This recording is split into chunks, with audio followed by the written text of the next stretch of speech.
ఎమ్మెల్యేగా ఉన్నావు, 5 సంవత్సరాలుగా ఎమ్మెల్యే మంత్రిగా ఉన్నావు.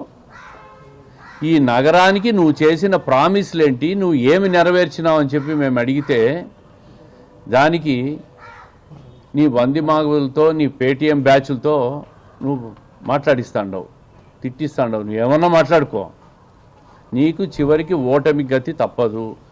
నీ ఓట్లు నువ్వు అడుక్కో, మా ఓట్లు మేము అడుగుతాం, మా విమర్శలు మేము చేస్తాం. నీ విమర్శలు చేసుకో, రాజకీయాల వరకు పరిమితం చేయదాన్ని. వ్యక్తిగతానికి వచ్చినావనుకో, రేపు అధికారం కోల్పోయిన తర్వాత నువ్వు నీ చుట్టూ ఉండే మనుషులు మీ పరిస్థితి ఏందో ఒకసారి ఆలోచించుకోండి. అన్నీ గుర్తుపెట్టుకుంటూ ఉన్నాం. వాలంటీర్ వ్యవస్థ చూస్తూ ఉన్నాం, సచివాలయ ఎంప్లాయీస్ చూస్తూ ఉన్నాం. కొంతమంది వాలంటీర్లు మరీ హద్దు మీరు ప్రవర్తిస్తూ ఉన్నారు. వైకాపా ఏజెంట్ల మాదిరి